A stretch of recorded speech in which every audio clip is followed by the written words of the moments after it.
जय हिंद, नमस्कार साथियों, आप सभी का स्वागत है आज की इस क्लास में। आज हम शुरुआत करेंगे क्लास 12th इंग्लिश का जो हमारा चैप्टर है इंडिगो। बहुत ही अच्छी तरीके से इसकी शुरुआत करेंगे। अगर आपने पिछले अध्यायों की क्लासें नहीं देखी है तो हमारे चैनल पर जाइए, प्लेलिस्ट में जाकर देखिए। क्लास 12th इंग्लिश की जो पूरी प्लेलिस्ट बनी हुई है वहां पर सभी क्लासेज अपलोड कर दी है और बेहतरीन तरीके से आपका रिवीजन हम यहाँ पर करवाने की कोशिश कर रहे हैं और ओनली वन आंसर आपको दे रहे हैं। ओनली वन आंसर का मतलब ये है कि जब भी आप एग्जाम में जाओगे तो इससे रिलेटेड कोई भी पर्सन आएगा, जैसे इंडिगो का कोई भी पर्सन है तो जैसे उसको देखते ही अगर आपको कोई पर्सन नहीं आ रहा तो कोई घबराने की दिक्कत नहीं है। यहाँ से जो मैं ओनली वन आंसर दे रहा हूँ इसको लिख लेना, आपके जो नंबर है वो मिल जाएंगे, यानी कि कोई जीरो नंबर आपको देने वाला नहीं होगा। इसलिए बेहतरीन तरीके से बेहतर प्रदर्शन कैसे करना है वो हम यहाँ पर सिखाने की कोशिश कर रहे हैं। अगर आपने एक भी बार इंडिगो को बहुत ही अच्छी तरीके से हिंदी में अगर पढ़ रखा है तो ये बहुत ही आपके लिए हेल्पफुल मदद करेगा और अच्छी तरीके से ये नई नई चीजें सीखने में मदद करेगा। इसलिए अगर आपने नहीं पढ़ रखा है तो भी कोई वाली दिक्कत वाली बात नहीं है, इंडिगो को एक बार आप हिंदी में पढ़ लो ताकि बेहतरीन तरीके से इसको आप कवर कर सको। तो यहाँ पर बताने का मतलब ये है कि जैसे मैं यहाँ पर 5 लाइनें बता रहा हूँ तो 5 लाइनें बताने का मतलब ये है कि यहाँ पर कोई पूरा चैप्टर नहीं पढ़ाया जा रहा। इसका मतलब ये है कि बहुत ही शॉर्ट तरीके से आपको वो डोज दिया जा रहा है जिससे आपको कोई क्वेश्चन नहीं आ रहा तो भी ये लाइनें लिखकर आप पूरे नंबर ले सकते हो। तो चलो शुरुआत करते हैं और देखते हैं कौन सी हमारी ऐसी लाइनें हैं जिनको हमें याद करनी है, इसका बार बार रिविजन करके एग्जाम में लिख के आना है। तो हमारा पार्ट है इंडिगो। इंडिगो का मतलब क्या होता है? नील होता है। अगर आपने पार्ट पढ़ा होगा तो इंडिगो का मतलब क्या होता है? नील, जो कि नील की खेती होती है। और जो महात्मा गांधी से रिलेटेड ये पार्ट है, चंपारण बिहार का जो स्टेट है उससे रिलेटेड है। ये अच्छी तरीके से समझ में आ जाएगा। एक बार आप पार्ट को हिंदी में देख लेना फिर इसको देखना, बहुत ही अच्छा समझ में आएगा। अब देखो हमारी पहली लाइन क्या रहेगी कि Shukla was a poor illiterate peasant from Champaran. अब देखो शुक्ला, राजकुमार शुक्ला, ध्यान रखना इसका पूरा नाम राजकुमार शुक्ला है, जो कि एक चंपारण का किसान है, गरीब है, अनपढ़ है। वो क्या है कि गांधी जी को अपने बारे में बताता है और जो चंपारण है वहां के किसानों की क्या दशा है, क्या उनके साथ भेदभाव किया जा रहा है, उनके बारे में उनको विस्तार से बताता है। तो पहली लाइन का मतलब क्या है कि शुक्ला वाज ए पुअर, यानी कि शुक्ला एक गरीब, इलिटरेट, इलिटरेट का मतलब क्या होता है? अनपढ़ होता है। क्या होता है? अनपढ़। पीजेंट फ्रॉम चंपारण, किसान है, कहाँ का है? चंपारण है।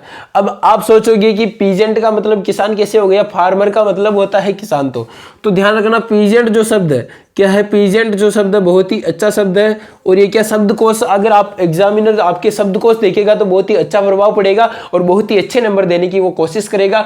इसकी जगह आप फार्मर भी लिख सकते हो, लेकिन फार्मर क्या है? ओल्ड शब्द हो गया, इसलिए नए वर्ड लिखो, नए शब्दकोश लिखो ताकि बहुत ही अच्छा इफेक्ट पड़े एग्जामिनर के पास।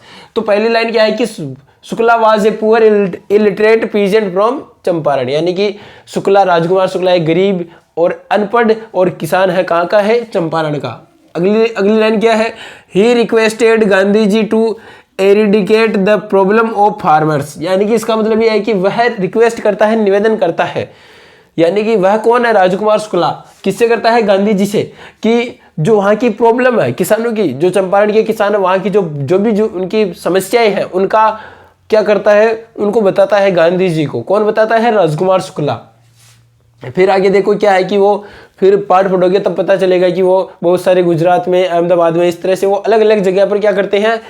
आंदोलन करते हैं। तो उनके साथ साथ जाता है तो उनसे क्या है? गांधी जी बहुत प्रभावित होते हैं तो उसकी बात रखने की वो कहते हैं और उनके सुनते हैं और फिर जाते हैं चंपारण में। तो चंपारण में जाएंगे तो क्या होगा? Gandhi ji welcome warmly Muzaffarpur JB Kripalani and student, जो गांधी जी वहां पर गए थे उनका स्वागत किया गया वार्मली, यानी जोरों शोरों से स्वागत किया गया मुजफ्फर नगर में।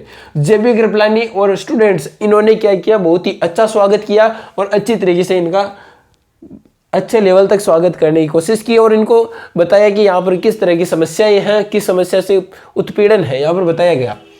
अब देखो कि he opened school where teachers worked voluntary, यानी कि वह स्कूल खोलना चाहते हैं, खोल रहे हैं, जो टीचर्स हैं वो पढ़ा रहे हैं, वर्क कर रहे हैं वॉलेंट्री, यानी कि जो जेबी कृपलानी है वो क्या वहाँ पर पढ़ाने का काम करते हैं, स्टूडेंट को जागरूक करने का काम करते हैं। अब देखो देयर, अब आप पार्ट पढ़ोगे जब लास्ट में देखोगे कि किस तरह से किसानों की बहुत ही गरीब हालत है और जो वहाँ के जो मेडिसिन है, जो डॉक्टर है, हॉस्पिटल है, ये भी क्या है? बहुत ही अच्छी तरीके से काम नहीं कर पा रहे हैं। तो गांधी जी क्या करते हैं? देयर वेयर 3 मेडिसिन, यानी कि 3 मेडिसिन बताते हैं जिससे क्या है कि सभी का इलाज हो सके। जो वहाँ पर समस्याएं थी वो 3 मेडिसिन कौन सी है? नाम ध्यान रखना। एक तो है कास्टर ऑयल, एक है क्विनिन और दूसरी है सल्फर ऑइंटमेंट, यानी कि 3 है। एक तो है caster oil, quinine and sulphur ointment. तो ये थी क्या है कि बहुत ही अच्छी, यानी कि वो बताते हैं कि ये 3 मेडिसिन से इन सभी को उपयोग करना चाहिए ताकि जो बीमार व्यक्ति है, पीड़ित व्यक्ति है, वो स्वस्थ हो सके।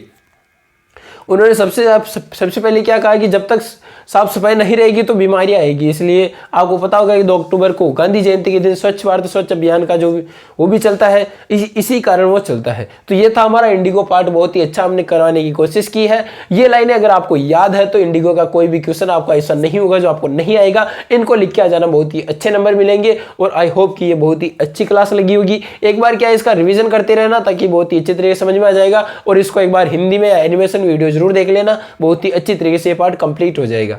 तो इसी तरह से नए नए अध्याय में मिलते रहेंगे, तब तक के लिए जय हिंद जय भारत।